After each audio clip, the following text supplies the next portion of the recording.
अध्याय 1 भाषा और व्याकरण। Language and grammar. हम सभी अपने मन के विचार तथा भावों को प्रकट करने के लिए कुछ ध्वनियों का प्रयोग करते हैं तथा उन्हीं ध्वनियों को सुनकर दूसरों के भाव तथा विचार को समझते हैं। आदिमानव संकेतों से अपनी बात दूसरों को समझाता था, क्योंकि उस समय भाषा नहीं थी। धीरे धीरे उसने अपने विचारों को प्रकट करने के लिए गुफाओं, पत्थरों एवं चट्टानों पर कुछ संकेत चिन्ह बनाने शुरू कर दिए, जिनकी सहायता से विचारों का आदान प्रदान आसान हो गया। जैसे जैसे मनुष्य अपने विकास क्रम में सभ्य होता गया, वैसे वैसे उसे अपने मन के विचारों को प्रकट करने के लिए एक साधन की आवश्यकता महसूस हुई, जिससे भाषा का विकास हुआ। उस समय भाषा का यह स्वरूप अनिश्चित और परिवर्तनशील था। बहुत वर्षों के उपरांत भाषा का एक निश्चित स्वरूप बन पाया। भाषा वह साधन है जिसके द्वारा हम अपने मन के विचार दूसरों तक पहुंचाते हैं और दूसरों के विचारों को ग्रहण करते हैं।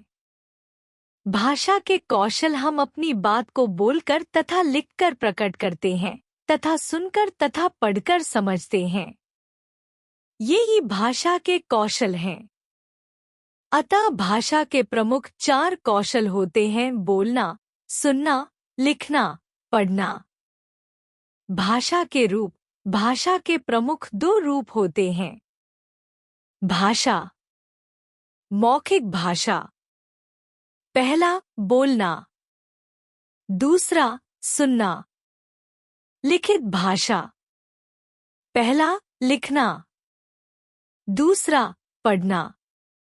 पहला, मौखिक भाषा। जब हम अपनी कोई बात बोलते हैं और लोग उसे सुनकर समझते हैं, अर्थात बोलकर या सुनकर अपने विचारों को प्रकट करना अथवा दूसरों के विचारों को ग्रहण करना भाषा का मौखिक रूप है। बोलकर अपने विचार प्रकट करना मौखिक भाषा कहलाता है। दूसरा, लिखित भाषा। जब हम अपनी कोई बात लिखते हैं और लोग उसे पढ़कर समझते हैं, अर्थात लिखकर अपने विचारों को प्रकट करना और दूसरों के लिखित विचारों को पढ़कर जानना भाषा का लिखित रूप है। लिखकर अपने विचार प्रकट करना लिखित भाषा कहलाता है। बोली। जब कोई भाषा किसी एक क्षेत्र में ही बोलचाल तक सीमित होती है और उसका कोई लिखित रूप नहीं होता, उसे बोली कहते हैं। बोली में साहित्य की रचना नहीं होती। भाषा का सीमित मौखिक रूप बोली कहलाता है। राजस्थानी, भोजपुरी, बुंदेलखंडी आदि कई बोलियां हैं, जिनका प्रयोग भारत के विभिन्न भागों में होता है। भाषा। देश के अलग अलग भागों में भिन्न भिन्न भाषाएं बोली जाती हैं। पूरे देश में अनेक भाषाएं बोली जाती हैं। पहले भारतीय संविधान द्वारा केवल 18 भाषाओं को मान्यता मिली थी, किंतु अब 22 भाषाओं को संविधान द्वारा मान्यता प्राप्त है।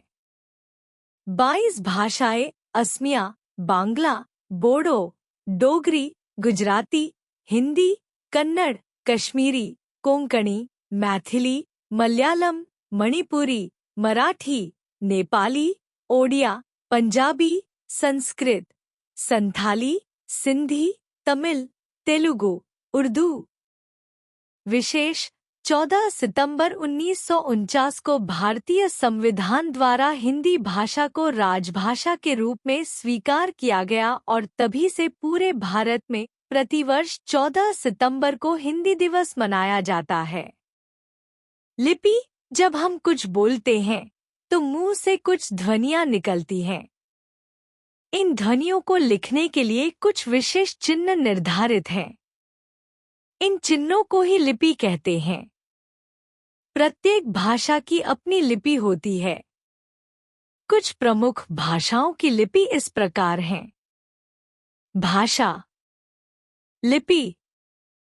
हिंदी, देवनागरी, अंग्रेजी, रोमन, तेलुगु, ब्राह्मी, संस्कृत, देवनागरी, पंजाबी, गुरुमुखी, कश्मीरी, शारदा, मराठी, देवनागरी, तमिल, ब्राह्मी, गुजराती, देवनागरी, उर्दू, फारसी।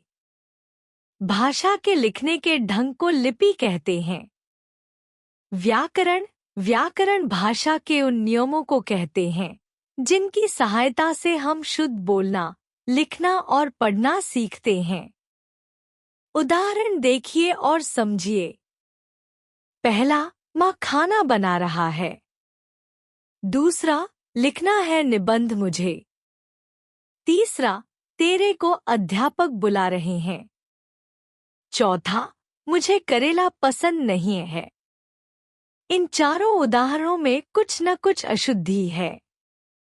पहले वाक्य में लिंग संबंधी अशुद्धि है, माँ खाना बना रही है। शुद्ध वाक्य।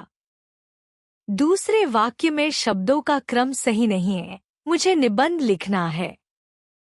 शुद्ध वाक्य। तीसरे वाक्य में शब्दों का अशुद्ध प्रयोग है, तुम्हें अध्यापक बुला रहे हैं। शुद्ध वाक्य। चौथे वाक्य में शब्दों की वर्तनी अशुद्ध है, मुझे करेला पसंद नहीं है। शुद्ध वाक्य।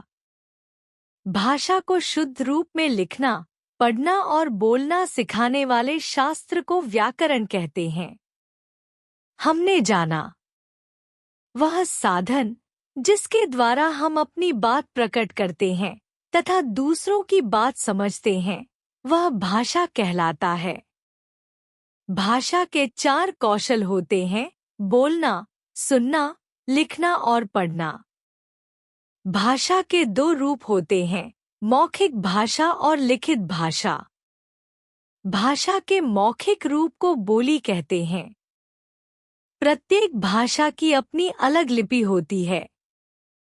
हिंदी को 14 सितंबर 1949 को भारत की राजभाषा का दर्जा दिया गया।